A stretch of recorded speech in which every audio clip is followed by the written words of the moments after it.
Olá, meu nome é Lucas Gini e esse é o Freela Podcast, um programa de entrevistas com profissionais autônomas e autônomos. No episódio de hoje eu falo com o criador de conteúdo e idealizador do site Aparelho Elétrico, Henrique Portman. Então, a minha primeira incursão pelo mundo de freelancer, ela não foi muito bem sucedida, porque eu fiz um acordo, um contrato, onde eu me dediquei demais para esse meu cliente e não tinha um retorno financeiro satisfatório, né? Precisava ganhar mais para me dedicar a todas essas horas. E aí, então, eu vou assumindo esses compromissos loucos aí e depois não é de se admirar que o maluco tá caindo pelas tabelas, né? Não consegue mais trabalhar direito. Mas aí a minha rotina hoje, ela tá um pouco mais saudável, assim, eu tô tentando diminuir isso até para não ter aí uma estafa mental. Não conta como sucesso apenas o dinheiro entrando na conta bancária, não conta só como sucesso quando tu atingiu 10 mil likes no Instagram, porque tu tem coisinha lá de levantar o link, né? No Stories, consegue colocar o link no Stories com 10 mil, né? Não se apega a essas métricas. Se apega na transformação que isso está causando em ti.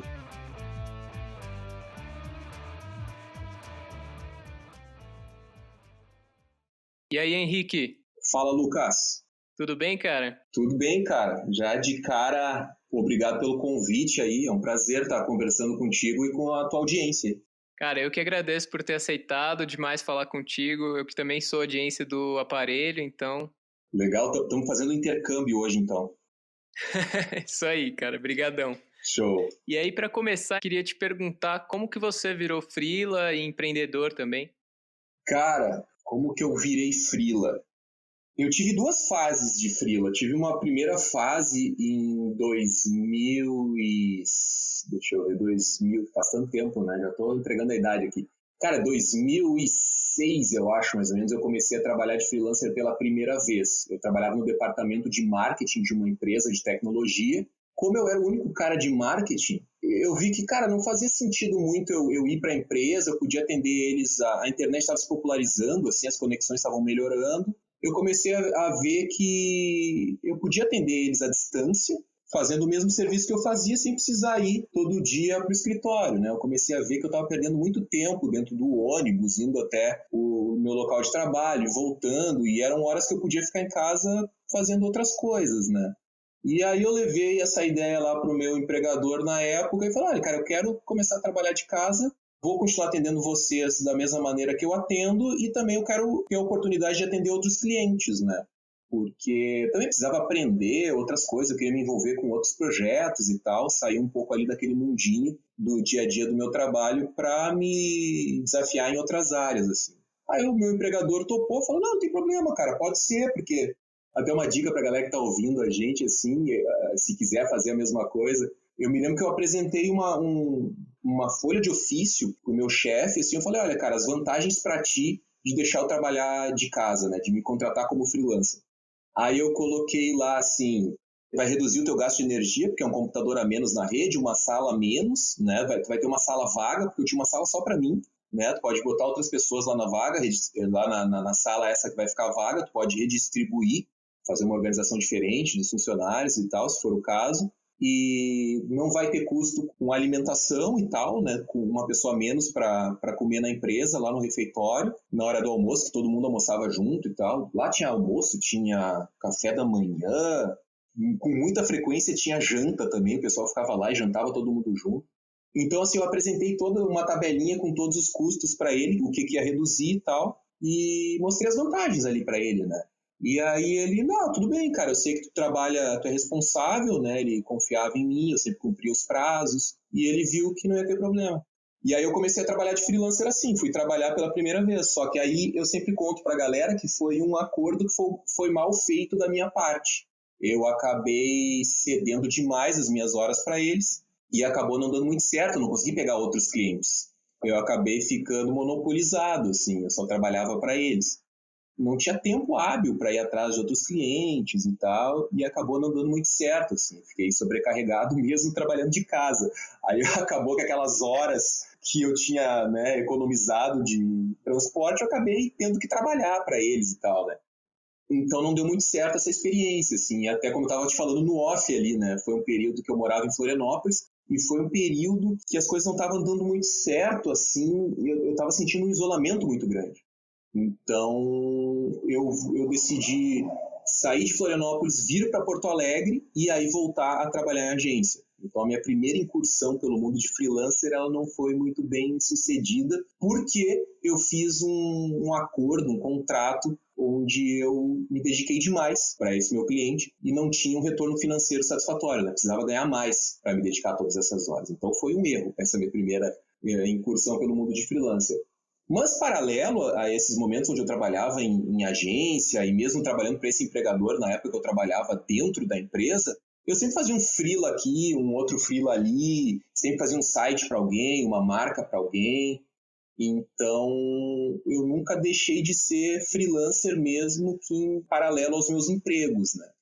Aí, quando eu vim para Porto Alegre, eu fiquei um tempo trabalhando em agência, trabalhei acho que umas 3 ou 4 agências por aqui, e eu nunca me adaptei muito bem assim, ao ritmo de agência, aquela coisa frenética de tudo para ontem, de não sei onde é que estão as coisas, aquela desorganização, aquela falta de gestão, aquela coisa de quase que tem que te dedicar 100% do teu tempo para agência, né? Aquela coisa de glorificar, ficar comendo pizza às 2 da manhã, né? Aquilo era uma coisa que, em uma fase eu até achei bacana, mas logo depois eu comecei, cara, não tá fazendo muito sentido isso, né?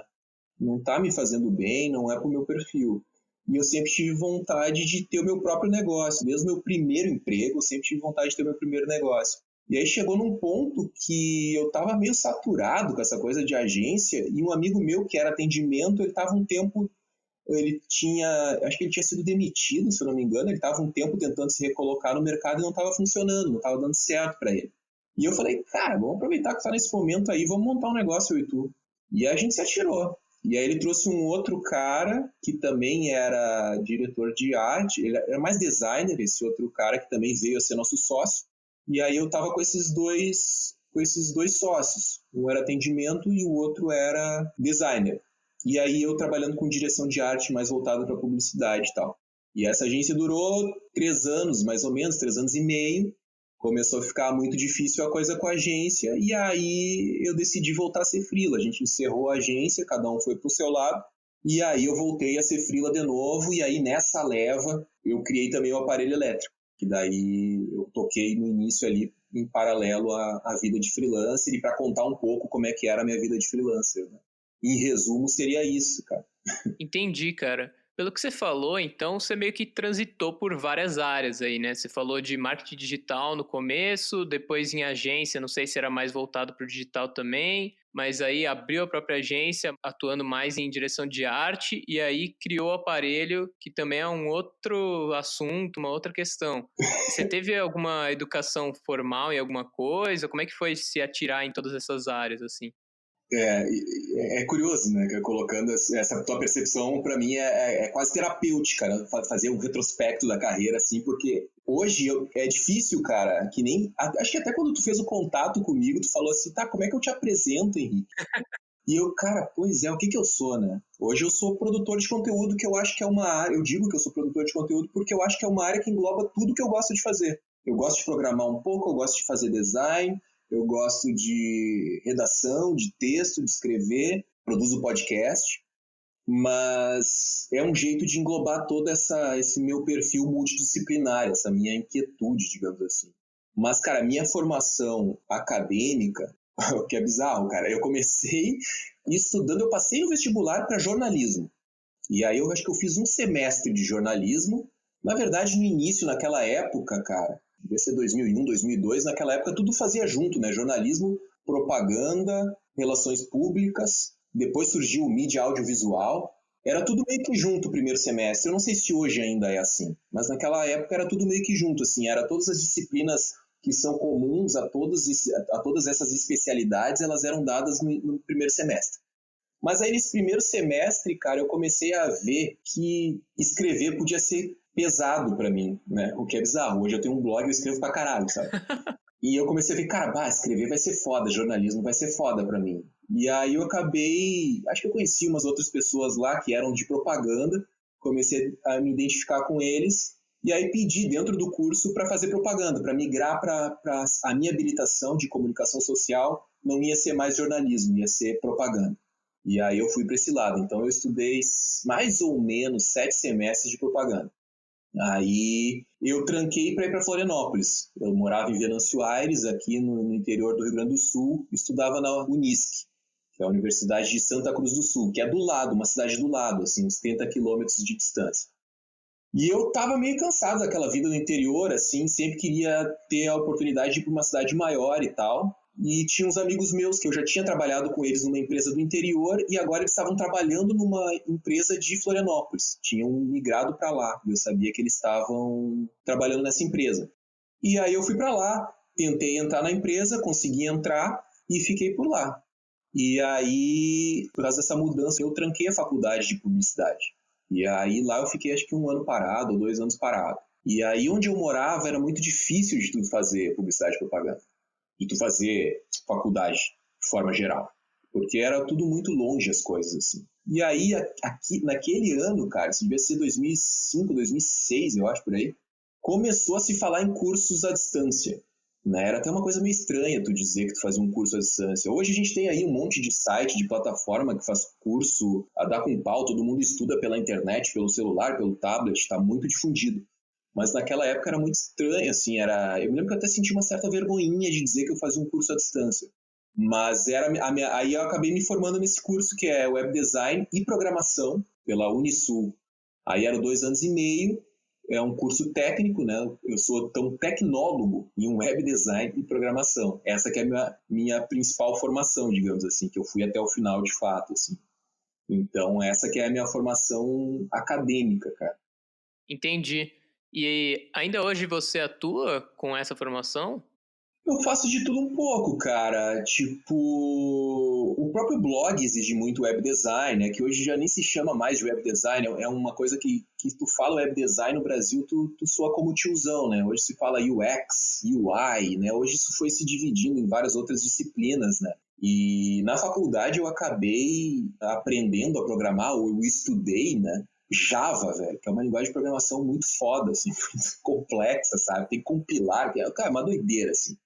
Para manter o site do aparelho elétrico, por exemplo, eu uso PHP, né? Um PHP que é mais enxuto, mais voltado para o WordPress, né? Então, o que eu aprendi na faculdade eu acabo usando hoje no dia a dia. De vez em quando, uma coisa de programação, faço algum job, algum freela de programação também, mas umas coisas muito pequenas que não envolvem um nível tão alto de programação, assim, porque senão eu vou acabar onerando o cliente, tipo, olha, eu não sei fazer isso aí, eu vou ter que te cobrar 100 horas para fazer isso aí. Um programador que sabe o que fazer, ele vai te cobrar 1 hora, então vai ser muito caro para ti. Eu até prefiro não pegar o freela, não pegar o trabalho para não também explorar o cliente e também não demorar demais para entregar uma coisa que não é do meu métier, assim, né? Eu brinco que eu sou, tipo assim, um oceano com um palmo de profundidade, assim, né? Eu entendo de várias coisas um pouquinho, mas na hora de se aprofundar, quando precisa de alguma coisa mais séria, mais especializada, eu prefiro passar para outra pessoa ou conversar com quem entende mesmo.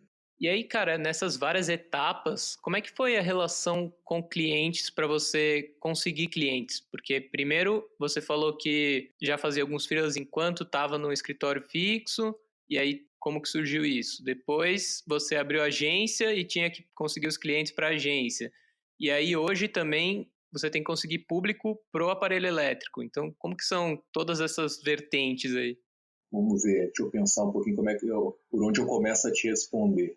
É uma pergunta enorme também, na verdade, né? Não, mas faz sentido, faz tudo, ela tá bem amarrada. Eu comecei a fazer sites e trabalhar com essa coisa de internet numa época onde não estava tão difundida a internet, né, como ela é hoje, né? A gente não tinha acesso à internet no nosso telefone. Nem lembro qual celular que eu tinha naquela época, cara, mas sei lá, se bobear era Nokia 5125i, que era uma super revolução que enviava mensagem, velho. Tipo, uma mensagem de texto. Esse aí recebe e envia mensagem de texto. Cara, é como se fosse o iPhone da época, sabe? iPhone 11, assim, esse aqui é a última geração do celular. Então, era uma coisa... Hoje a gente tá tudo muito acessível. E aquela época... Se tu trabalhava, eu conheço um cara que faz site, era raro ter alguém que faz site. Né? O Henrique é um cara que faz isso aí. o Henrique consegue criar layouts para newsletter, o Henrique consegue fazer o site da empresa. Então, isso meio que, no meu primeiro emprego, que foi um provedor de internet, era um provedor local de internet, numa cidade bem pequenininha aqui do interior, uma cidade que tem 20 mil habitantes.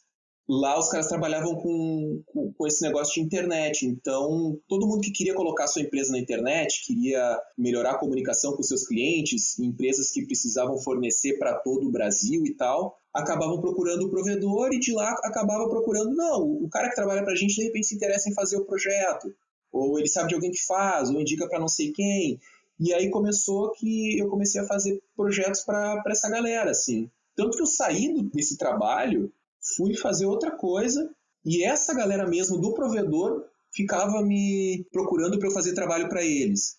Então assim foram surgindo os primeiros clientes aqui e ali. E depois, cara, quando tu entra em agência de propaganda, quando eu entrei em agência de propaganda, se tu faz um bom trabalho, tu é um profissional dedicado, tu é um profissional que, né, usando um jargão aí do mundo corporativo, veste a camiseta da empresa, as pessoas te marcam como um cara que dá para confiar, um cara com que tu pode contar, um cara que se preocupa, que leva o trabalho a sério. Se tu deixa essa boa impressão nas equipes que tu trabalha, com as pessoas com as quais tu trabalha, é bem provável que quando elas precisem de um profissional da tua área, elas lembrem de ti. Como eu digo sempre para os leitores do aparelho lá, né, quando eles perguntam, como é que eu começo na área de freelancer, né? Porque tem muita gente que quer começar imediatamente ao sair da faculdade. Às vezes a pessoa não fez nenhum estágio, não entrou, não teve oportunidade de trabalhar numa empresa ainda e já quer começar trabalhando de forma autônoma. Essa pessoa vai patinar um pouco mais, porque tu precisa, primeiro, ao meu ver, são 3 coisas, assim, cara. Tu precisa ter experiência para tu conseguir cativar cliente. Depois você precisa ter um portfólio que comprove essa experiência. E para melhorar isso, para aumentar as chances de ser indicado e de tu conseguir captar clientes, tu tem que ter uma boa rede de networking. Trabalhar em agências, né, circular o mercado, aí, trabalhar em agências, hoje startups pode trabalhar, ou alguma coisa, ou alguma outra empresa em um ramo que tu tem interesse, isso vai te ajudar a receber indicações. E se tu não receber indicações, tu tendo experiência, portfólio e networking, tu pode tu mesmo fazer uma captação ativa de clientes. Tipo, sabe que aquele teu amigo que trabalhou naquela agência há 1 ano atrás, está trabalhando naquela empresa de eventos e tu tem interesse em atender aquele evento lá, uns eventos que eles fazem. Então, olha, eu trabalhei com fulano tal tempo, em tal época, meu portfólio é esse aqui, ele já me conhece. Então, tu já vai conseguindo, juntando esse pacote de atributos aí, já é mais fácil de tu captar clientes. E foi mais ou menos isso aí que foi acontecendo comigo, cara. Eu fui desenvolvendo meu portfólio, desenvolvendo a minha experiência, desenvolvi meu portfólio e fui criando uma rede de networking. E aí, isso aí foi mantendo as indicações ativas, elas vinham com frequência. E eu também não só esperava as indicações. Eu sempre fui muito do partido de tipo, tem um cliente que tu quer trabalhar, vai atrás dele. Mostra para ele que tu quer trabalhar com ele, né? Faz uma captação ativa de clientes, entra no site deles, tenta descobrir quem é o profissional que faz as contratações da tua área. Eu posso entrar lá num site que eu acho legal e dizer, olha, quem que é a pessoa responsável pelo marketing? Entrar em contato no formulário de contato do site, ou mandar um e-mail lá para o geral@empresax.com e pede o contato do marketing. Quem que é o responsável pelas contratações no marketing? E aí as pessoas geralmente respondem, às vezes não respondem. Não, é fulana de tal, ou por que tu quer saber? Não, é que eu quero apresentar o meu trabalho, meu portfólio é esse, não sei o quê, posso falar com ela, não posso. E assim tu vai estreitando e vai indo atrás dos clientes que tu te interessa, né? Inclusive o que você falou desse mercado de publicidade e tal, pelo menos no mercado aqui de São Paulo, cara, roda muito. Então, se você conhece algumas pessoas, em 1 ano, 2 anos, todas aquelas pessoas estão em outras empresas e estão levando contato também. Exatamente, é uma coisa que vai se disseminando muito rápido, né? Por isso que é importante a gente, quando está trabalhando em empresa, está iniciando a nossa jornada como profissional criativo, é sempre tentar fazer o possível para deixar uma marca boa ali no ambiente, né? Ser legal com os colegas, mostrar um trabalho de qualidade. E o profissional de agência de comunicação, a galera da área de comunicação no geral, assim, né? Tipo jornalismo, redação, programador, designer, diretor de arte, é muito fácil de se relacionar, né? Todo mundo gosta das mesmas coisas, tem muitas afinidades, né? Então é fácil de tu criar relações duradouras, né? Tem que se dedicar um pouco, prestar atenção nisso, porque se tu já tá agora, tá no mercado de trabalho agora, e tá pensando que na frente tu vai querer abrir uma agência, tu vai querer ter o teu próprio negócio, tu vai querer daqui a pouco ter uma empresa que forneça serviços para essas pessoas, é uma conexão que tu cria para a vida, cara. É uma conexão que tu cria para a vida. Vale a pena pensar a respeito disso, assim, e sempre fazer o possível para deixar uma marquinha de ser um bom profissional na cabeça das pessoas, né? Sim, pode crer. E como que foi o começo do Aparelho, cara, para você começar a conquistar um público e também variar os produtos, começar a ter podcast, começar a ter posts sobre assuntos diferentes? Como é que foi essa empreitada aí? O Aparelho começou depois de um tempo que eu já estava trabalhando como freelancer. Eu acho que 1 ou 2 anos depois que eu saí dessa empresa com o meu amigo, dessa empresa que a gente teve juntos, né? A gente encerrou as atividades e eu fui trabalhar como freelancer. E aí era uma época que tava essas plataformas de freelancer bombando muito e tava muita desinformação a respeito desse mundo estava rolando nas redes sociais, estava muita briga, muita gente apavorada que fazia uma marca por R$50 e tipo umas coisas assim, né, rolando. E eu comecei a ver, cara, mas que bizarro, isso aqui tá muito estranho, né? Porque a pessoa não vai conseguir se sustentar praticando esses preços. Como é que funciona isso, né? E aí eu eu sempre quis ter site, desde a época da faculdade, eu tinha blog com os meus amigos colegas de aula e tal, sempre gostei muito dessa área, assim, sempre queria ter um projeto que fosse duradouro para entender as fases do projeto, aplicar melhorias nele, queria ter uma coisa assim. E aí nessa época que eu terminei a empresa lá e voltei a ser freelancer, eu pensei, pô, agora eu vou ter um blog também, para botar em prática as coisas que eu aprendo e para ter contato com um projeto a longo prazo, para também usar como laboratório para os meus projetos como freelancer, né? Para ter mais insumos para defender ideias para os clientes e tal. Tipo, não, isso aqui eu aplico no meu blog porque tal e tal funciona desse jeito, funcionou, apliquei no meu blog, funcionou. Então, pode funcionar para ti também. Então, isso faz falta, assim, tu ter um conhecimento empírico das coisas que tu faz, né? Porque em agência a gente acaba fazendo um projeto, o projeto foi pro ar, tu já tá fazendo outro projeto, aquele lá tu não acompanha, tu não sabe quais são as métricas dele, se deu certo, se não deu, né? É muito uma esteira de produção, né? Pô, o projetinho saiu da fábrica, tá entregue na mão do cliente, tu nunca mais vê aquele projeto. Tu não sabe se o design que tu fez funcionou, se as pessoas estão clicando no lugar certo, se a programação não está deixando o site muito pesado, né? Isso tu acaba perdendo, né, no dia a dia, na pauleira ali da produção de projetos como freelancer mesmo. E aí eu comecei a juntar esses cenários, assim, olha, de repente eu vou criar um blog para essa galera que é freelancer, para trazer um pouco da minha experiência, para entrar nesse diálogo aí que está rolando nas redes sociais e trazer alguma informação de um conhecimento mais de quem está dentro e de quem já está há algum tempo vivendo isso, né? Porque eu já tinha tido aquela minha experiência lá em Florianópolis, trabalhando como freelancer, depois voltei para a agência, depois tive minha própria empresa, que a gente chamava tipo um mini escritório um escritório de comunicação pequeno, e depois freelancer de novo. Então tinha bastante experiência e tinha uma visão para compartilhar e tentar ajudar nessa desinformação que estava sendo disseminada ali, né? Nessa percepção que as pessoas estavam soltando nas redes ali de que a coisa era muito equivocada, assim. E aí o Aparelho entrou nessa história, assim, e antes de eu lançar o Aparelho eu estudei muito sobre marketing de conteúdo e como fazer pro blog não naufragar de novo. Eu não queria que o blog fosse como os meus outros projetos da época de faculdade, que a gente começava com todo o gás e daí 6 meses depois ninguém mais fazia aquilo, não dava continuidade, porque não tem ninguém acessando, não tem ninguém comentando, não tem ninguém participando disso aqui, né? Tu fica escrevendo para ninguém, né? É uma coisa meio desestimulante, assim. Então eu sabia que eu precisava estudar como gerar tráfego para o projeto. E uma das ideias de gerar tráfego para o projeto que estava sendo bastante disseminado naquela época, isso em 2014, era a questão de tu criar um e-book, porque daí tu consegue dar o e-book para a pessoa se cadastra, ela entra na tua newsletter e tu dá um conteúdo valioso para ela. Então, uma das maneiras de eu gerar tráfego para o Aparelho foi isso que deu certo, assim. Foi porque eu tinha feito um e-book e até hoje, cara, ele é um e-book breve, mas ele responde muito bem várias questões que são pertinentes a quem quer começar na carreira de freelancer. Isso despertou muito a atenção da galera. Eles entravam no aparelho elétrico baixavam o e-book e entravam na minha lista de e-mails. Então eu conseguia fidelizar eles. Toda vez que tinha conteúdo novo, eu disseminava, eu mandava um e-mail para eles, e aí isso foi fazendo com que o site sempre tivesse comentário, e aí o pessoal gostava do conteúdo e compartilhava, e assim a gente foi começando a criar o nosso público.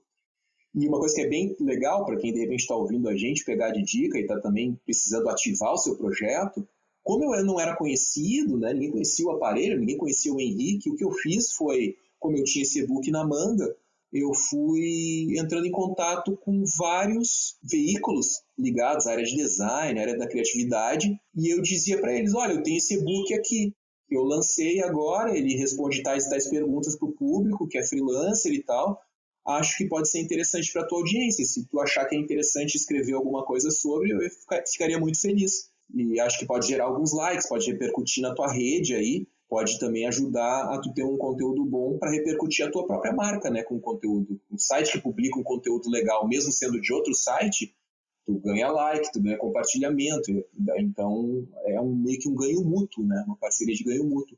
E isso foi uma coisa que ativou bastante o aparelho, assim, que começou a trazer as primeiras visitas para o aparelho, foi isso, assim, esse e-book que eu criei, ele saiu em vários sites dessa área de criatividade, vários blogs falaram sobre ele, e aí a gente acabou começando a formar a nossa audiência, né? Então essa galera ia lá, baixava o e-book e entrava na nossa lista. Então a gente fidelizava eles também. Então não era só uma coisa de, tipo, eles foram lá uma vez e depois eles nunca mais vão entrar em contato com o nosso conteúdo. Não, a lista de e-mail serve para isso, porque daí tu fideliza o cara.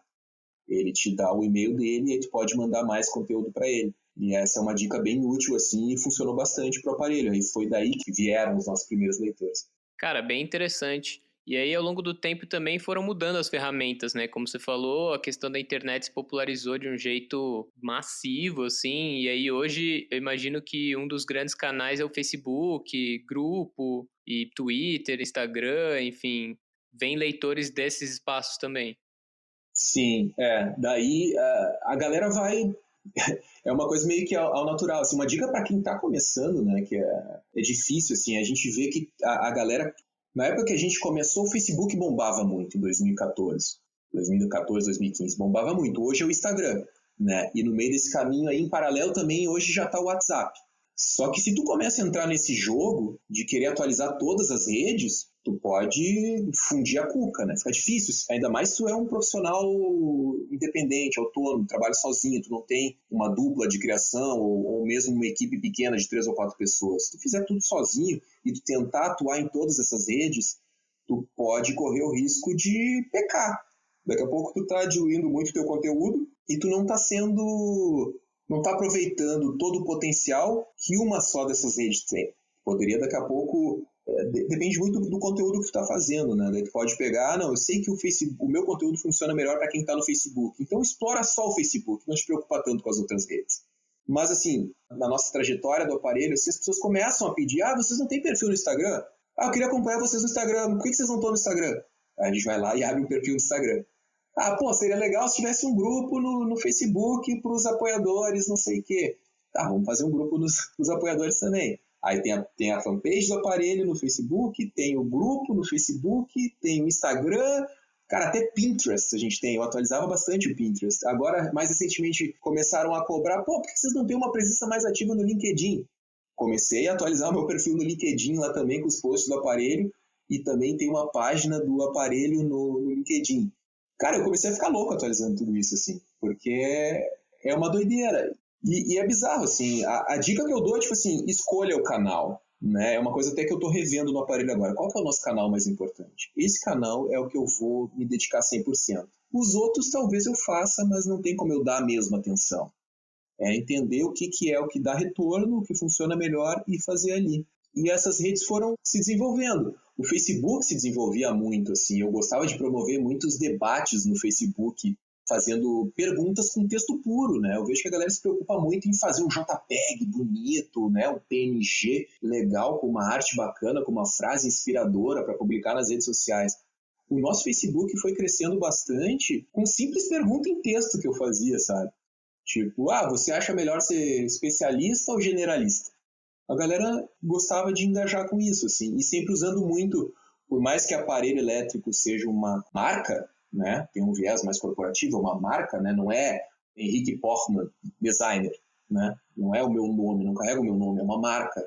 As pessoas começaram a ver que quando eu botava um texto puro ali, eu falava meio que num tom bem pessoal, começaram a ver que é o Henrique que está ali, né. Então, começaram a se aproximar mais. O Facebook funcionou bastante, assim, durante bastante tempo pra gente. Hoje eu vejo que o Instagram bomba bastante. O Instagram, ali, os stories, a galera me cobra até de eu fazer um Melhores Amigos ali do Instagram. Porque é o que tá bombando, né? É o que tá funcionando hoje em dia. Essas coisas elas vão evoluindo e a gente tem que saber, de acordo com o nosso perfil, o que é legal e o que não é, né? Por exemplo, eu faço muito pouco stories mostrando o meu rosto, essas coisas, cara. Eu não me vejo como influencer, por exemplo, né? Eu não tenho esse negócio meio, vou fazer um vlog, tô saindo de casa. Então, pessoal, tô eu aqui com o Taco, meu cachorro, tô levando ele pra passear, eu tive um insight, vou falar pra vocês assim, ó, cara, a parada é legal. Isso não é pra mim, eu não sou esse cara. E isso, durante muito tempo, foi difícil entender. Porque é meio que um imperativo que está rolando por aí. As pessoas que ganham mais audiência, que ganham mais destaque, estão fazendo isso. E aí tu se sente meio que, cara, eu preciso fazer isso, porque senão eu vou ficar para trás. E, cara, eu não sei se tu vai ficar para trás ou simplesmente tu vai crescer, mas tu vai crescer num ritmo diferente. E tu vai crescer de um jeito verdadeiro, né? Se tu estiver alinhado com o teu perfil de pessoa, se tu souber quem tu é, saber... Se tu agir de acordo com a tua verdade, eu acho que tu tá preservando a longevidade do teu projeto e tu tá agindo de acordo com aquilo que tu acredita. Não tem que, acho que, se preocupar tanto com o número, né? Isso aí é uma coisa que a gente se perde bastante. Não sei se eu divaguei demais, cara. Me segura aí, Lucas. Não vou embora, velho. Não, cara, acho que faz todo sentido essa dica de selecionar bem, porque realmente se você tem um projeto e você for divulgar em todas as redes e pensar onde todo mundo está, cara, todo mundo está em toda parte, não tem como você ter tempo suficiente para atualizar tudo e você acaba ficando mais tempo divulgando do que fazendo conteúdo para ser divulgado, né?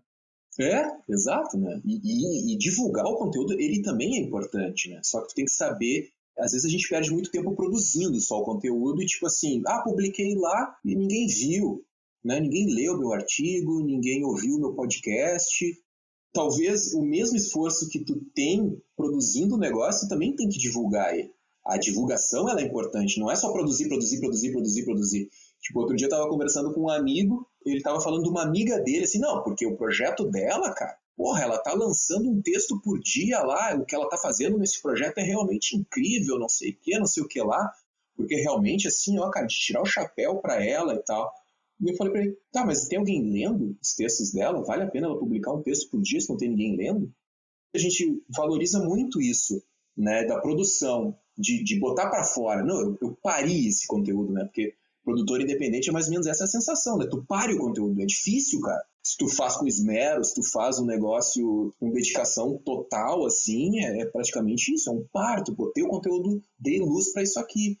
E então, até por isso ele merece uma dedicação forte de divulgação, para ele não morrer na praia. E o conteúdo que está gerando, o papel dele é ser lido, o papel desse conteúdo é ser consumido, ele foi posto no mundo para isso, né? A menos que tu esteja fazendo conteúdo como uma terapia, né? Eu tenho um amigo também que ele escreve e o blog dele praticamente não tem visitas. E eu falo para ele, cara, por que tu não divulga? Cara, eu gosto de escrever. Para ele é um hobby, é uma terapia. Ok, tudo bem também, é uma outra vertente de pensamento. Mas agora, se o teu conteúdo tem um papel, digamos assim, social, ele tem uma solução que tu quer prover para as pessoas através desse conteúdo, tu também tem a obrigação de parir ele, mas tu tem a obrigação de divulgar ele também, né? Obrigação aqui entre aspas, né? Porque obrigado é pau de arrasto, né? O pessoal costuma dizer aqui no Sul. Mas é legal que tu também te preocupe com a divulgação. Mas aí, para linkar com a gente, o que a gente estava dizendo, é legal que tu saiba quais são as redes que vão absorver esse conteúdo melhor, onde vale a pena divulgar. Tu tem que tentar alinhar qual que é o teu conteúdo com onde que está esse público, em qual dessas redes sociais que hoje a gente tem disponíveis, onde que o pessoal vai estar mais propenso a consumir esse conteúdo, onde que está o meu público-alvo. Então vai lá e te dedica para botar todos os teus esforços nessa rede para fazer que as pessoas descubram o teu conteúdo lá. Vai ser mais fácil dele chegar nas pessoas, né? Em vez de ficar queimando a mão, eu fiz um podcast e eu vou divulgar no Pinterest. Será que no Pinterest as pessoas querem ouvir um podcast? Não sei. Daqui a pouco, se fosse uma imagem, seria mais relevante. Uma imagem que inspire as pessoas, uma imagem do look do dia. Isso faz sentido no Pinterest. Mas daqui a pouco um podcast pode não surtir o efeito esperado por lá, né? Sim, faz todo sentido. E até essa questão do equilíbrio, do tempo para criar e o tempo para divulgar, queria já entrando um pouco no jeito que você trabalha, no seu dia a dia, como que você faz para dividir esse tempo, assim? Cara, eu sou meio neurótico com esse negócio de tempo, assim. Eu até, que eu te falei antes, né, em off, assim, eu acho que até um pouco dessa minha neurose com o tempo, de controlar, pode ter contribuído para aquela sensação de estafa que eu tava meses atrás, assim. Porque eu comecei a usar o Trello. A minha rotina ela é meio controlada dessa maneira, assim.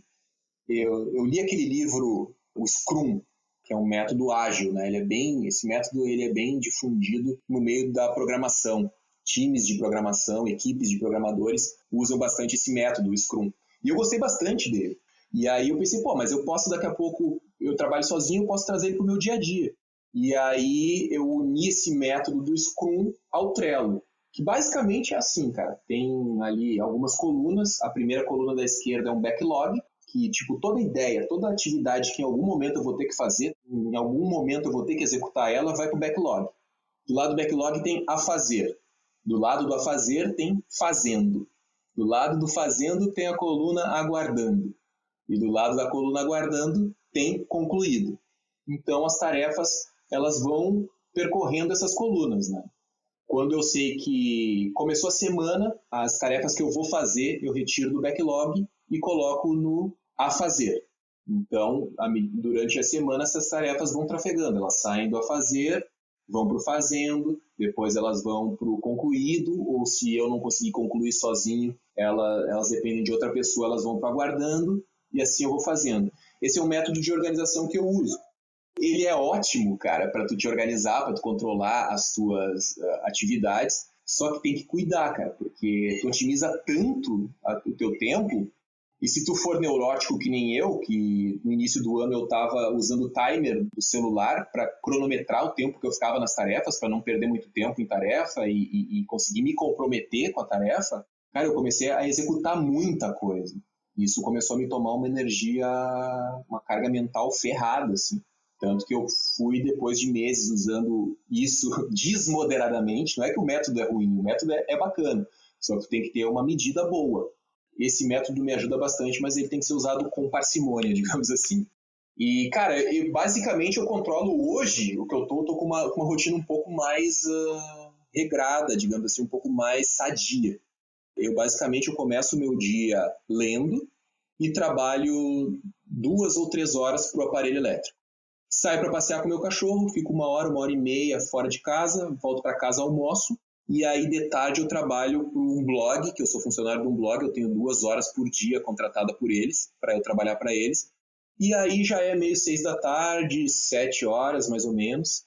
Se eu estou me sentindo disposto, daqui a pouco eu posso voltar e trabalhar um pouco mais para o aparelho, se não, eu relaxo, cara. Estou me permitindo, tu vê que bizarro, né? Estou me permitindo nesse horário já ver uma série, ou se bobear, sair para caminhar sozinho, daí para ouvir meus podcasts, sem o cachorro, daí o cachorro fica em casa.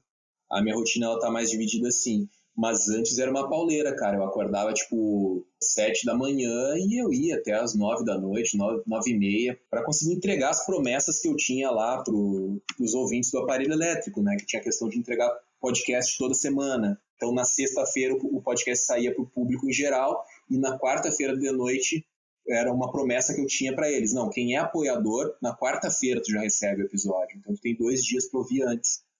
E aí, então, eu vou assumindo esses compromissos loucos aí, e depois não é de se admirar que o maluco tá caindo pelas tabelas, né? Não consegue mais trabalhar direito.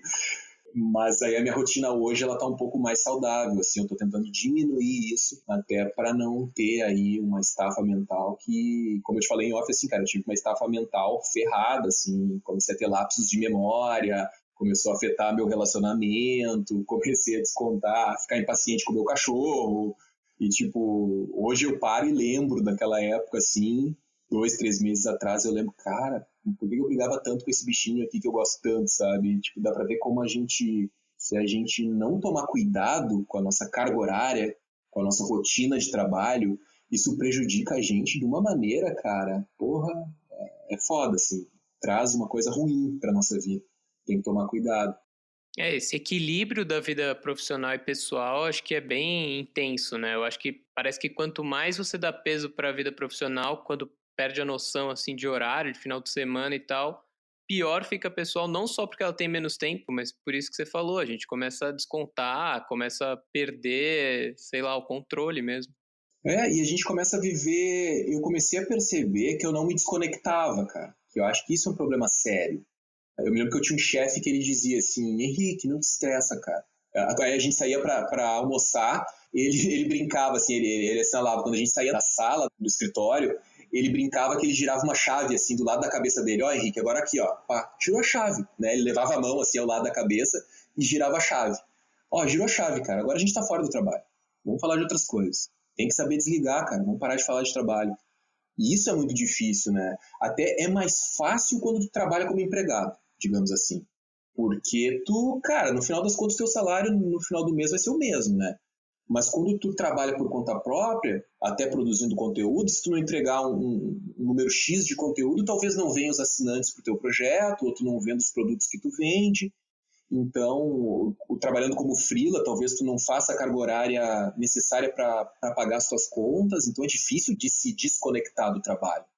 Mas é um exercício que tu tem que ter consciência que isso precisa ser feito e exercitar. Talvez no início tu não consiga, mas exercitando com o tempo tu vai adquirindo o hábito e tu vai te forçando a te desconectar do trabalho. Eu acho que fica muito difícil ainda porque a gente trabalha em casa, né, na maioria das vezes. Né? A maioria dos freelancers trabalha em casa. É difícil o cara ter grana para ir para um coworking, né? Ainda mais no início de carreira. Vai para um coworking, ou tu alugou um escritório para trabalhar, ou tu vai para uma biblioteca. Até se a pessoa que estiver ouvindo a gente tiver a oportunidade de fazer isso, talvez seja interessante fazer, porque tu estando em casa, tu pode sentir que tu tá ainda no trabalho também, né? Então é mais difícil de girar essa chavezinha. Mas saber que precisa fazer isso, eu acho que é a grande sacada da coisa, assim. Tem que fazer e se permite fazer. Paciência, cara. Não adianta se matar trabalhando e daqui a pouco ir pro hospital, daqui a pouco ter um burnout, daqui a pouco ter que ficar meses parado porque fundiu a cuca. Porque não consegue. Chega um momento que tu usa tanto a tua cabeça que é como se fosse a sensação que eu tinha nessa época que eu estava na beira da exaustão é como se eu fosse um carro engatado na primeira marcha, com o acelerador lá no fundo, fazendo um barulho enorme, mas não tem a segunda marcha para tu engatar, sabe? Tu já tá no máximo da velocidade e não tem muito o que fazer, assim. Então, tirar um pouco o pé do acelerador e ir com calma para poder continuar indo. Eu acho que isso é importante, para tu ter longevidade no teu projeto, né? Não consumir energia demais em um curto período de tempo. Acho importante essa questão também do espaço físico que você falou, né? Às vezes o deslocamento geográfico ajuda, mas não está disponível para todo mundo, porque gera um gasto a mais. Mas às vezes só de separar o ambiente em casa mesmo já ajuda, né? Trabalhar na mesa que você vai jantar pode ser um problema, porque você pode jantar trabalhando ou fazer tudo trabalhando e acaba entrando nesse ciclo aí que você falou, de não desconectar nunca, né? Exato, cara. Se o cara puder ter um espaço separado na casa, um cantinho ali, não, esse aqui é o meu cantinho, na sala mesmo, isso aqui é a minha mesa de trabalho. Aqui é onde eu trabalho. Quando eu estou sentado aqui, eu estou trabalhando. Se eu estou fora desse ambiente ou sentado distante dele, ok. Isso ajuda, né? Só que, cara, por exemplo, a minha situação aqui, o meu computador é no meu quarto, velho. Sabe? Aqui do meu lado tá a cama. Então, é difícil assim, se desconectar, mas eu já sou um pouco mais macaco velho, acho que a própria idade vai trazendo isso pra gente, essa maturidade do tipo de, opa, tá, meu, agora, né, vamos se ajudar, vamos se permitir a não pensar em trabalho, a não falar de trabalho. Pô, é difícil, cara. Eu vejo com a minha namorada, por exemplo, cara, volta e meia a gente tá falando de alguma coisa, ela tá falando de outra coisa, eu vejo que eu toda hora tô falando de trabalho com ela. E aí eu penso, cara, eu tenho que parar de falar de trabalho com ela, ou pelo menos falar menos, né? Como a gente fica sozinho em casa e trabalhando muito tempo, o trabalho acaba contaminando as nossas conversas também, né? E acho que conseguir domar isso é meio caminho aí para ter uma relação mais saudável com o trabalho e conseguir equilibrar. Mas sim, essa dica que tu falou do espaço de trabalho fechado ali, que seja dividido, é sensacional. Isso aí é o ideal. Se puder dividir, show de bola. Entrando um pouco na questão de grana, desde o começo lá quando você saiu da agência e começou a ter os freelas, começou a ter só os freelas, depois abriu a sua empresa, e aí com o aparelho também, como é que foi monetizar o aparelho e abrir mão de ter um salário para viver com essa inconstância? Eu já não tinha um salário há bastante tempo, né? Quando eu fui trabalhar de freela, assim, como autônomo, né? Como eu vinha de uma fase onde eu estava trabalhando no escritório de comunicação que eu tinha aberto com meus outros sócios, já era inconstante, né? E lá era mais difícil porque a gente ainda tinha, digamos assim, um quarto sócio que era a sala, que era o escritório, não era remota. A coisa não era remoto. A gente, inclusive, achava estranho isso de ser remoto, assim. Nos primeiros meses dessa empresa, foi no meu JK. Era nós três trabalhando no JK que eu morava na época, assim. Então era bizarro. E a gente começou a ver, cara, a gente precisa ir para uma sala, porque cada um quer usar o escritório num horário diferente, vai ter mais liberdade, isso vai mostrar para os clientes mais comprometimento nosso com o negócio, vai passar uma mensagem de mais credibilidade para os clientes. E, cara, isso tudo. Essa última parte de credibilidade para os clientes acho que hoje em dia tanto faz como tanto fez. Acho que o cliente está cada vez mais, eles estão se importando menos se tu tem uma sede física ou não. Eles querem que tu entregue o trabalho, né? Independente de onde tu trabalha. Querem que tu entregue o trabalho. E a gente naquela época achava que valia a pena, assim, ter uma sede. Então a sede era o quarto sócio aí dessa brincadeira. Então era difícil, cara, ter uma grana satisfatória. Tinha meses que tinha no final do mês, tinha meses que não tinha. Tinha que ficar pedalando, cheque especial, cartão de crédito, tinha que ficar sobrevivendo. E quando eu fui para minha vida de freelancer, foi bom porque eu não tinha que dividir o dinheiro com os meus outros sócios e não tinha sede. E alguns dos clientes vieram para mim. Tanto no início eu não queria pegar os clientes porque eu achava injusto com eles, cara. Tipo, pô, mas agora eu vou trabalhar de freelancer, os clientes estão me procurando, eu vou atender e eles ficaram sem cliente, né? Isso não é muito justo, né? Eu, no início, até meio que me esquivava de pegar os mesmos clientes, assim, porque eu não considerava muito justo. Mas aí, lá pelas tantas, eu acabei atendendo um ou outro cliente da agência e também os contatos meus já estavam rolando. Eu, felizmente, já estava com bastantes contatos por aí e a coisa começou a fluir. Então, a minha fase como freelancer, ela meio que foi um upgrade, né? E não foi um downgrade, como normalmente acontece, né? Tipo, tô no meu emprego, o salário é fixo e vou fazer freelancer, a renda vai ficar variável. No meu caso, não, ajudou bastante, assim. Me aliviou um pouco. Daí, a questão das finanças foi meio por aí, assim. Fui conseguindo me equilibrar. E monetizar o aparelho, cara, foi uma coisa que aconteceu meio que de supetão, assim. Porque eu tive que meio que criar um produto para pagar os custos do MailChimp. Porque o MailChimp cresceu demais e ficou caro, eu não estava esperando, né? Como eu tinha essa estratégia de criar o e-book, as pessoas iam lá, cadastrar o seu e-mail para gerar a lista. Eu já pagava o MailChimp porque o MailChimp naquela época ele não dava o recurso de e-mails automáticos. Então eu era obrigado a pagar o MailChimp. Toda vez que alguém fazia o download do e-book, deixava o seu e-mail, a pessoa recebia no e-mail dela o link do e-book. Esse e-mail enviado automático, para tu ter acesso a ele, tu precisava pagar o MailChimp. E aí, cara, logo a galera começou a se cadastrar e a lista cresceu muito rápido. E o MailChimp, ele cobra pelo tamanho da tua lista. Então, se tu tem 2.000 e-mails é um valor, 5.000 é outro, 7.500 é outro, 10.000 é outro, né? Cara, eu acho que teve uma época que eu tinha 13.000 e-mails na lista. Hoje isso, eu fiz uma limpa lá e tal, caiu para 3.000 agora, mais ou menos. E, cara, pago em dólar, sabe? Então, era 2014, a coisa, a Dilma, acho que recente tinha entrado, começou a dar uns problemas na economia, o dólar começou a disparar, velho, começou a ficar caro o negócio, né? Então, na vida de freelancer, renda variável, cara, tinha que dar um jeito de conseguir criar algum produto, alguma coisa, monetizar o projeto, porque senão eu ia parar de servir aquele conteúdo para a galera. E por mais que fosse um projeto que eu sempre tive ambição de monetizar ele, conseguir viver dele, eu nunca vi ele como um hobby, simplesmente, ou como um passatempo. Eu sempre quis que fosse um projeto que se pagasse e eu conseguisse tirar o meu sustento dele. Isso desde o início sempre foi assim. Só que eu não esperava que seria tão rápido, que eu precisasse de dinheiro. Porque eu não ia ter como, cara, manter o site no ar com a lista crescendo tão rápido quanto ela estava crescendo.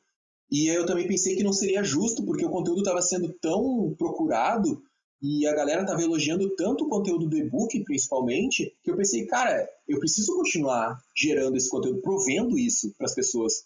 Né? É melhor que exista esse conteúdo do que não exista.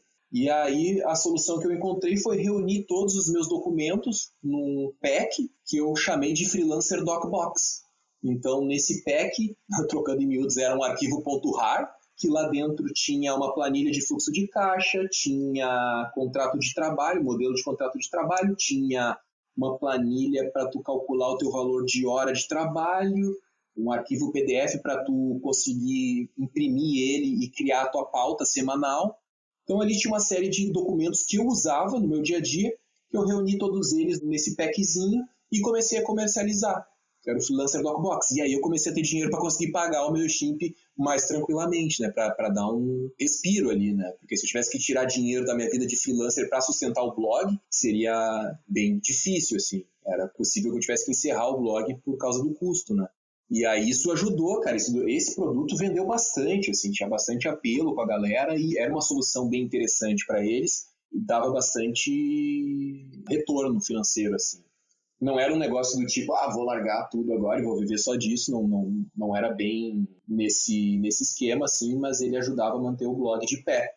E aí logo depois eu criei o Freelancer Fullfolio, que era um template voltado para freelancers, para o site de freelancer, né, para WordPress. O cara que queria ser freelancer ia lá, comprava o Freelancer Fullfolio, instalava no seu site, e aí ele já tinha a maioria dos recursos que um site de freelancer precisa ter para ele passar uma boa imagem para os clientes, né? Para esse freelancer conseguir se promover, né? Daí aí, nesse template tinha espaço para o freelancer escrever um texto sobre ele, tinha um formulário de contato já padrão, tinha uma área onde o freelancer podia colocar testemunhais dos seus clientes, a marca dos seus clientes, tinha uma série de características ali que ajudavam o freelancer a se promover para conseguir captar mais clientes e novos trabalhos, né? Então, esses produtos, assim, ajudavam a manter o aparelho elétrico.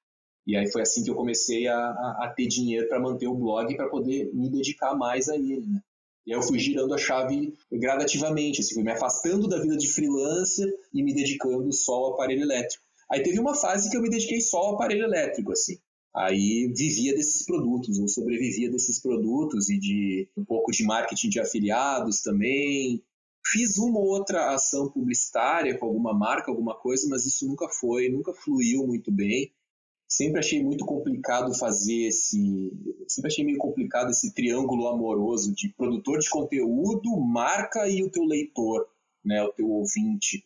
Tipo, como é que eu vou agradar todas essas pessoas? Eu preciso me agradar produzindo conteúdo, eu preciso que o ouvinte veja valor no conteúdo que eu estou produzindo, né? O leitor veja valor naquilo, e a marca não pode ficar ofendida, eu não posso tocar num ponto onde é frágil o produto ou serviço que aquela marca oferece para não fragilizar minha parceria com eles, né? Então, eu nunca procurei muito esse negócio de monetizar através de publicidade, de marca, porque eu sempre achei difícil manter esse triângulo amoroso. Eu sempre acho que é muito mais fácil tu criar um produto para o teu público, ou tu criar um serviço para o teu público, porque o papo é reto, é entre o produtor e o consumidor daquele conteúdo. Não tem uma outra via ali. Me parece que é mais saudável essa relação e é uma maneira mais legal de atuar, porque ela é mais enxuta, né? Como é que tu vai te desdobrar aqui, né? Volta e meia tem amigo que me diz assim, Henrique, vamos fazer uma parceria aí, vamos produzir um projeto para apresentar para tal marca.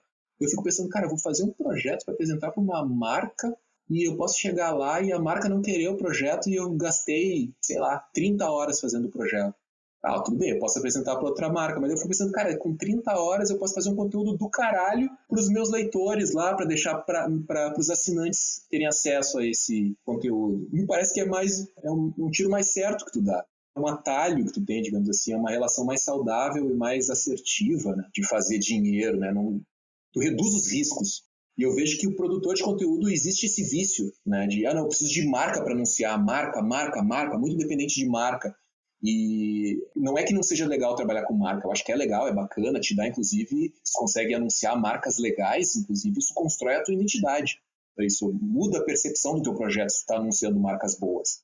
Só que, ao mesmo tempo, pode ser cansativo se tu é uma pessoa só. Aí tu é uma pessoa só que tem que produzir o conteúdo, tu tem que te relacionar com a tua audiência, e tu tem que ainda ser o cara que corre atrás de anunciante e tal. É difícil, é complicado fazer esse meio de campo. É bem complicado. E aí, cara, você falou de algumas frentes aí do aparelho e hoje eu acredito que você não seja solo, né, nessa produção de conteúdo e também comentou de vários momentos em que você teve que criar um novo produto para que fosse possível monetizar ou para dar um gás no público, sempre foi através de adicionar coisas. E aí eu queria saber se você tem algum plano para o futuro, assim, seja de curto ou longo prazo, para o aparelho, para a sua carreira como freelancer, atuar em mais áreas, menos áreas, focar mais em alguma coisa. Hoje eu me vejo muito mais como um produtor de conteúdo do que como um freelancer, né? Trabalho mais na produção de conteúdo e é isso que eu cada vez mais vejo que eu me encontro nessa área, que eu consigo acomodar esse meu perfil multidisciplinar, né? Eu vejo que é um ramo onde eu consigo dar vazão à minha inquietude, né? Digamos assim. Então a tendência é cada vez dar mais ênfase, dar mais espaço para o aparelho elétrico na minha vida, na minha rotina, para que ele vá crescendo. E hoje eu trabalho muito pouco de freelancer. É bem pouco mesmo, cara. Eu não lembro quando foi a última vez que eu fiz um projeto freela. Ultimamente, teve duas pessoas que me procuraram por indicação de um amigo que trabalhou comigo também, né? Que nem a gente estava falando anteriormente, de ativar a nossa rede, de deixar sempre uma imagem positiva para os nossos colegas de trabalho. Teve um ex-colega de trabalho meu que, há umas 2 semanas atrás, indicou 2 amigos dele para eu fazer um projeto. 2 projetos seria, no caso, né? E até eu fiquei me sentindo um pouco culpado porque eu neguei os projetos. Eu vi, cara, vai ser um projeto que vai vir uma grana, dá para usar essa grana, né? Dinheiro nunca é demais, a gente sempre tem onde colocar essa grana, só que eu vi que eu ia me afastar do aparelho. E aí eu penso, eu faço muito essa lógica, tipo, cara, eu vou trabalhar todo esse tempo para esse cliente, eu posso, nesse tempo mesmo, eu posso criar um conteúdo que fica para os meus assinantes lá, né, que também vai me dar remuneração. Então, cada vez mais eu estou deixando o freelancer de lado para focar no aparelho elétrico. Eu só não trabalho em tempo integral no aparelho porque ele ainda não dá o dinheiro que precisa dar.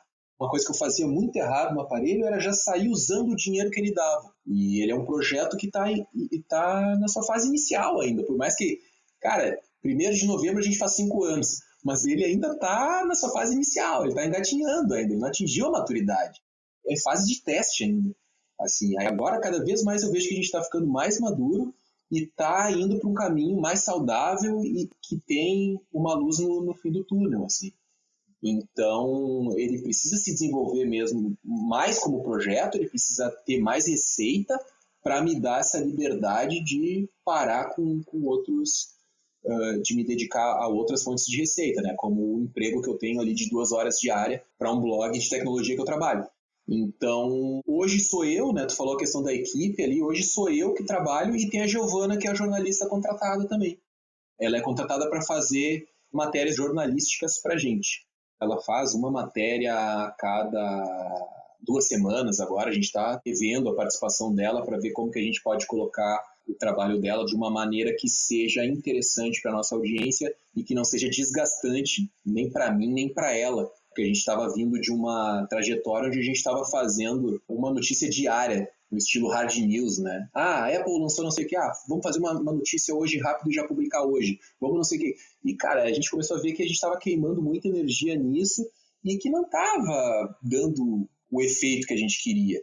Então, a gente está remodelando essa parceria e ela vai começar a fazer agora matérias mais completas, matérias que exigem um envolvimento maior dela, mas são matérias autorais, que só a gente tem, é uma pauta que a gente identificou que é interessante para o nosso público, e ela vai lá, vai conversar com as fontes, vai juntar todas essas informações e trazer num texto bacana para a nossa audiência, assim. Mas basicamente a equipe é eu e ela. Essa é a nossa equipe, assim, ainda bastante enxuta, mas a esperança é de que conseguir, à medida que a gente traz mais receita, a gente consegue ampliar a equipe, né?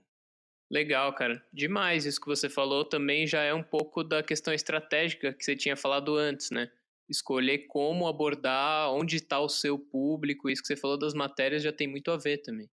Exatamente, cara. E tu tem que saber medir as coisas também, né? Eu comecei a ver, cara, legal, as matérias repercutiam, que a gente fazia essas matérias no estilo hard news ali, de tipo que as matérias de todo dia, né? Aconteceu tal coisa hoje, então publica hoje uma coisa. Às vezes tu escreve às pressas, tu procura uma imagem que não é tão legal para ilustrar aquilo não repercute na rede social porque o assunto do momento era outro, as pessoas estavam prestando atenção em outra coisa, e aí tu queimou uma puta de uma energia que não deu retorno. É curioso isso, cara, porque tu começa a tentar avaliar essas coisas, a medir o desempenho disso, de quanto de retorno tu está trazendo, não tá engajando, tá fidelizando os ouvintes, eles estão interessados nisso ou não estão. Tu começa a ver, às vezes, nas redes sociais, as pessoas curtiram pra caralho aquela matéria. Ali nas redes, no Instagram curtiram um monte, no Facebook curtiram um monte, tu vai ver lá no site, no Analytics do site, ninguém leu, cara. Um número muito menor do número de curtidas foi o número de acesso daquele post, daquela notícia. Então, cara, ok, as pessoas estão gostando. Então, daqui a pouco a gente mantém essa discussão nas redes, porque as pessoas, é um assunto que motiva elas a dar like, mas não motiva elas a saírem da rede. Então, talvez o assunto não seja forte o suficiente. Então, daqui a pouco vale mais a pena gastar mais tempo selecionando uma pauta interessante do que tentando competir com outros veículos muito grandes aí que têm uma equipe muito maior e fazem isso com muito mais agilidade do que a gente, né? É uma série de fatores aí que vale a pena analisar para não ficar queimando cartucho, que nem a amiga do meu amigo que eu falei antes, que ficava produzindo um texto por dia, mas ninguém estava lendo. Né? Então, esse conteúdo está deixando de cumprir o papel dele, né? Vale a pena avaliar essas coisas. Demais, belas dicas, cara. E aí queria te perguntar se você tem alguma história marcante aí da sua trajetória antes como freela e agora como criador de conteúdo, já há alguns anos. Se teve alguma história que foi um puta aprendizado, alguma coisa que mudou muito pra você, o jeito que você enxerga essa vida? Cara, eu acho que toda a jornada tá sendo um puta aprendizado, assim. Uma história pontual, assim, é difícil, cara, mas eu acho que... Eu sou um cara que eu reflito muito, acho que em excesso, assim, né? Eu fiz 5 anos de terapia e me ajudou muito a encontrar respostas, mas ao mesmo tempo me implantou muitas dúvidas na cabeça a respeito de muitas coisas. Eu sempre fui muito de refletir, de pensar, eu sempre gostei de ficar, ter o meu momento sozinho, né? Que nem eu falei para ti em off que semana passada eu fiz 2 testes para descobrir se eu era introvertido, e os 2 testes da internet, né, que são super confiáveis, eu brinco, os 2 testes disseram que eu era introvertido, né? Então, eu acho que no fundo eu sou mesmo. Eu tenho essa coisa da introversão, da introspecção, por mais que eu seja esse cara falante aqui, que eu tenho que me segurar para não falar demais, né? Mas eu gosto dessa reflexão. Então, de tudo, eu sempre acabo tirando algum aprendizado. Nosso podcast hoje, eu vou levar algum aprendizado comigo, vou refletir depois. Eu sempre fico refletindo para aquilo que aconteceu, mas por que eu respondi desse jeito? Mas o Lucas falou tal coisa. Pô, interessante isso que ele falou, não tinha pensado nisso. Então é difícil eu pontuar uma história. Eu acho que a jornada toda ela é um puta do aprendizado. E isso eu acho que é uma coisa que é legal de deixar para a audiência também, que às vezes a gente quer resultado muito rápido, né? Tipo assim, olha, eu peguei minha indenização do trabalho e vou apostar nesse projeto aqui, vou ser freelancer, vou criar um site, vou criar um podcast, vou criar um canal no YouTube, mas ele tem que virar em 6 meses. 6 meses acabou o dinheiro. Aí, cara, as chances desse cara se frustrar são muitas, velho. Porque as coisas não acontecem assim. Cara, tem gente ok, tem histórias que acontecem, que se viram, o teu plano de negócio está pronto, tu tem os contatos certos. Não é que não vá acontecer, que é regra não acontecer. Pode acontecer, mas as chances são mínimas. As coisas demoram para acontecer para a maioria das pessoas. Tem uma frase, cara, que é bem legal, que é assim: para segurar a ansiedade, né, digamos assim, e para tu não apressar as coisas. Tu tem que saber que tu não tá correndo um sprint, não tá correndo uma corrida de 100 metros rasos, tá correndo uma maratona, cara. Então, faz as coisas com calma, porque no decorrer as coisas vão acontecendo. E saiba apreciar as coisas que estão acontecendo também e dar valor a isso. Meio que assim, né, te reclina na poltrona e aproveita a viagem, cara. Não conta como sucesso apenas o dinheiro entrando na conta bancária. Não conta só como sucesso quando tu atingiu 10 mil likes no Instagram, porque tu tem coisinha lá de levantar o link, né? No Stories, consegue colocar o link no Stories com 10 mil, né? Não se apega a essas métricas. Se apega na transformação que isso está causando em ti. Hoje eu sou um Henrique muito diferente daquele Henrique que começou o aparelho elétrico em 2014, cara. Em inúmeras vertentes. Cara, nesse período eu me politizei mais, comecei a acompanhar política, eu me obriguei a ler. Quando tu tem um podcast, um veículo de produção de conteúdo, tu não pode falar groselha. E eu falei já tanta groselha, tem tanta coisa assim que eu evito passar por posts antigos para não encontrar aquele Henrique lá de 2014 e ver, cara, tu tava mal informado nessa época, né? Mas faz parte, é um aprendizado. É bacana também ver que o Henrique estava mal informado naquela época, ou deu alguma dica que não era tão legal assim, ou podia ter dado uma dica muito melhor, né? Porque a gente vê que houve crescimento, né?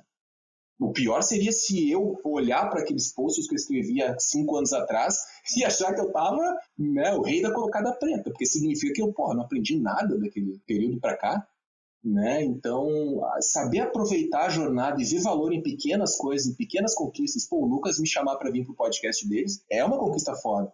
Porra, e eu sou host no aparelho, né? Eu não tenho oportunidade de falar tanto quanto eu tô falando aqui, né? É uma coisa legal, é uma coisa assim, pô, então o cara acha que eu tenho conteúdo, acha que eu tenho alguma coisa para passar.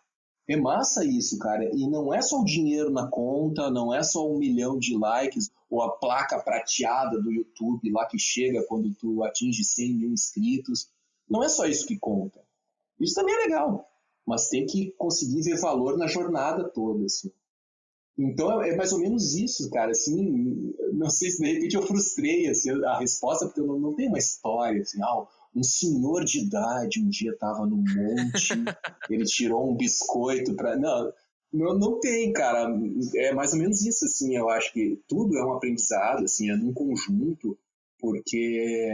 Nossa, cara, o que eu me desenvolvi aprendendo a lidar com as pessoas, vendo como as pessoas têm personalidades diferentes, como elas se motivam por coisas diferentes, quanto de gente legal eu conheci nessa jornada, nesse caminho, esses 5 anos de aparelho elétrico e vida freelancer também.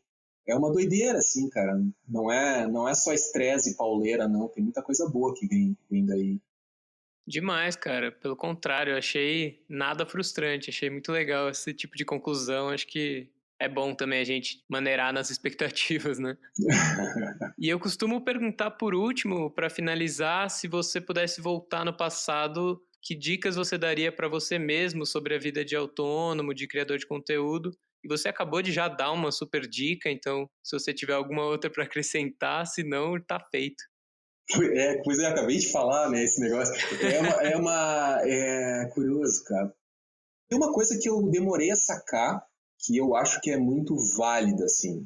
Eu não sei para essa geração, eu não sei qual que é mais ou menos a faixa etária da galera que te ouve e tal, mas a minha inquietude sempre fez com que eu acreditasse muito rápido nas coisas e ao mesmo tempo desacreditasse delas muito rápido também. Eu comecei a perceber que pessoas que permaneciam resilientes nas dificuldades e se mantinham os seus projetos e mantinham os seus empregos e entendiam que agora essa fase que a gente está passando é uma fase difícil, é uma fase turbulenta, mas depois a coisa vai acalmar e vai ficar melhor e as coisas melhoram, acreditar que as coisas melhoram. Eu sempre fui muito de uma maneira assim sensível, tá foda, eu tenho que virar a canoa para outro lado e ir em outra direção. Ficou foda aqui também, eu tenho que ir para outra direção. Ficou foda aqui, eu vou para outra direção. E essa inconstância, ela até pode ser positiva por um ponto de vista, porque tu vai entrar em contato com caminhos diferentes e eles podem te trazer coisas positivas, mas ao mesmo tempo tu perde a questão de potencializar um caminho a longo prazo, de tu começar a entender essa jornada olhando de uma maneira mais ampla, tendo um overview daquilo ali. E, tipo assim, eu vejo pessoas que estão bem no mercado de trabalho, assim, estão há 10 anos na empresa, atingiram um patamar muito bom, assim, tipo, tem amigos que estão empregados há muito tempo, assim, há 8 anos, esses dias 11 anos um amigo meu fez de empresa. Cara, para mim isso é inadmissível, assim, tipo, é inimaginável, não inadmissível. Isso depende do perfil da pessoa, mas inimaginável para o meu perfil. Eu fico, cara, 11 anos dentro de uma empresa, não me imagino fazendo isso. Mas ele tá super bem, tá legal, tá ganhando bem, tá trabalhando de uma maneira saudável, vai para casa, abre a cerveja dele, assiste as séries dele, vai ver os jogos de futebol do time dele, viaja internacionalmente 1 ou 2 vezes por ano. Ele se estabeleceu naquilo, ele passou daquela fase mais complicada e colheu os frutos a longo prazo. Então, esse negócio do longo prazo, acho que é importante saber que, não, tá difícil, mas eu preciso insistir um pouco mais. Tá difícil agora, mas o que eu posso fazer para, de repente, reorganizar a estratégia que não seja tão pesado, que não me afete tanto, mas eu consiga continuar indo. Eu acho que isso eu demorei muito a sacar, que a gente precisa insistir nas coisas. Cara, eu sempre fui muito assim, esse emprego não tá bom, preciso de outro. E eu dava sorte de conseguir outro emprego. Então eu comecei a ver que era fácil. Tá ruim aqui, vou para outro emprego, vou para outro lugar, vou não sei o quê. Tá, mas, cara, e será que isso é saudável? Talvez pro meu perfil fosse o caminho. Mas talvez tem pessoas que estejam se frustrando com isso. Nada dá certo, faz outra coisa. Nada dá certo, faz outra coisa. É como se, por exemplo, nesses 5 anos de site, de aparelho elétrico, no primeiro ano eu já tivesse trocado para outra coisa, no segundo ano para outra coisa, no terceiro ano para outra coisa, no quarto ano para outra coisa. Agora, no quinto ano, tu me chamaria para conversar sobre isso, eu não ia poder falar dessa jornada toda. Eu ia ter só 1 ano de programa, só 1 ano de projeto. Eu tenho 5 anos, eu já passei por muita coisa. Eu sei muita coisa que funciona, muita coisa que não funciona, e eu descobri muita coisa ainda. Mas a questão de insistir e não ser tão imediatista, que eu acho que acontece muito com a galera, talvez agora eu cheguei no ponto da questão do que eu estou tentando dizer, é não ficar tão clamando pela ansiedade. Por exemplo, cara, tomara que tu não tenha indicado alguma coisa disso no podcast, eu vou me queimar contigo com a tua audiência, mas, por exemplo, aplicativos de resumo de livro, sabe? Essas coisas de ler resumo de livro. Cara, não, velho. Pega o livro inteiro e lê de cabo a rabo, cara. Não vai no resumo. Não tenta criar atalhos. Não tenta passar a perna no sistema. Cara, se tu for ler o resumo, tu vai estar perdendo o subtexto. Sempre tem uma história, alguma outra coisa que está sendo contada no decorrer do negócio que não está passando na linha principal da história. Né? E se não for intencional do autor, tu vai aprender com um monte de coisa que vai estar fora desse resumo. Isso eu acho que é uma coisa que a galera tem muito isso, e eu acho que talvez seja pela questão da internet mesmo, das redes sociais, que a gente estava falando do scroll infinito, ceifador de vidas, né? O scroll é infinito, cara, como é que eu vou perder tempo lendo um livro, né? Daqui a pouco a cabeça da galera é essa. Tem um monte de coisa rolando na minha timeline que eu não consigo nem chegar no fundo. Eu não vou ler um livro. E essa ansiedade despertada pelas redes sociais não vai permitir que esse sujeito leia um livro até o final, porque ele vai estar muito frenético. Ele vai estar num ritmo muito louco na cabeça dele. Mas, assim, esse que é o ponto. Segurar a ansiedade, tentar domar o imediatismo. E a gente está correndo uma maratona, não é um sprint. Acho que é por aí, cara. Demais, cara, demais. Faz todo sentido. Não gosto de aplicativos, nem sabia, pra ser bem sincero, que tem aplicativos de resumo também. Olha aí, agora eu fiz um desserviço agora, então. Não, cara, pelo amor de Deus, vou nem chegar perto. Que bom, cara. Eu acho que é um desserviço mesmo, cara. Acho que, pra resumir, é isso, assim, porque as pessoas estão cada vez mais superficiais. E isso, claro que eles vêm com uma premissa boa, né, esses aplicativos. Tipo assim, não, tu vai ganhar tempo. Mas, cara, a gente tem que ganhar tempo em coisas que não merecem o nosso tempo. Tem coisas que merecem o nosso tempo. E ler um livro do início ao fim, cara, merece o nosso tempo. Ver um filme do início ao fim merece o nosso tempo. Daqui a pouco a galera só quer ver série que dura 20 minutos, porque não tem mais a habilidade de conseguir se focar num filme por 2 horas. Né? A gente perde de exercitar isso. Né? Eu acho que é bem danoso pra gente como sociedade, assim. Faz todo sentido. Pô, Henrique, demais conversar contigo, cara. Te agradeço de novo por ter aceitado o convite, por ter falado um pouco da sua visão sobre o trabalho, a construção do aparelho elétrico e tudo mais. Pô, cara, eu que agradeço a oportunidade aí, né, a tua audiência e tua... Pô, esse cara gosta de falar, né, eu me empolgo falando e se eu não me controlar, eu passo por cima e eu tô acostumado a ser o host, né, não tô acostumado a ser o entrevistado, digamos assim, mas foi muito legal, consegui falar bastante coisa, espero que tenha dado algum insight valioso pra tua audiência e que tenha valido a pena esse nosso papo aqui, cara, porque... Pra mim foi muito legal, assim, é bacana a gente botar pra fora as coisas, nossos pensamentos, porque a gente tem a oportunidade de certa maneira, reorganizar eles na cabeça também, né? A fala tem essa questão bacana, assim, né? Com certeza, cara. Fico feliz que você tenha sido convidado aqui dessa vez. Te agradeço de novo, então, e a gente se fala, Henrique. Um abração, cara. Valeu, Lucas. Um abraço, cara.